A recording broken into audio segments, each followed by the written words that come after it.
After Cain killed his brother Abel, it was only the beginning of evil in the world.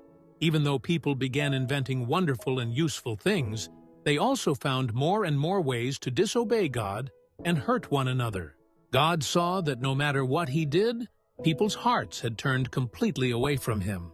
They wouldn't listen to his words or follow his ways. The world had become rotten to the core. It needed a fresh start.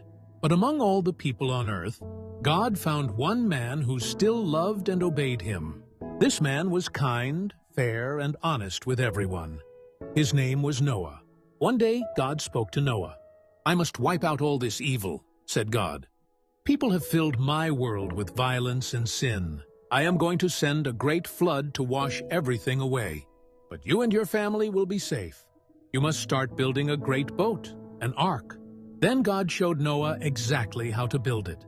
The design, the size, and the materials. The ark would be big enough to survive the flood, made from strong wood and covered inside and out with tar to keep it waterproof. It had to be large enough for Noah, his wife, their 3 sons, and their wives, and for pairs of every kind of animal and bird on earth. Noah was to build pens and cages for them all, so they too could be saved from the flood. So Noah did exactly what God told him to do. It took him a very long time to gather all the wood, tools, and supplies, and to build that massive ark. People passing by would stop and laugh. They mocked him and called him crazy.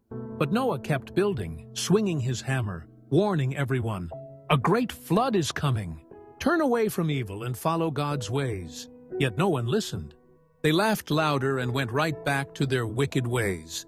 Noah kept on building the ark, day after day, year after year. He never gave up.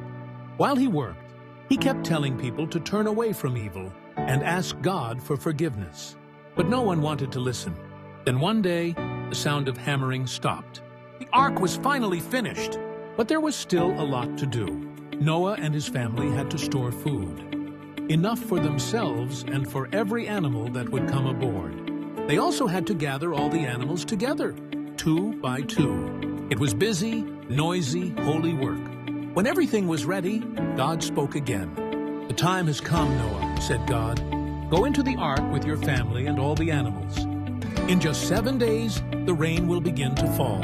So Noah and his family worked hard that week, loading up the ark with food, supplies, and every kind of creature, big and small, wild and tame, birds, beasts, and crawling things. And then, just as God had said, the rain began.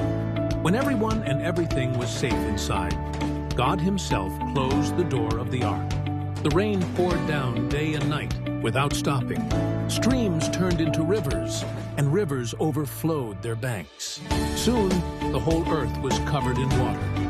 The floodwaters rose higher and higher, lifting the ark and carrying it away.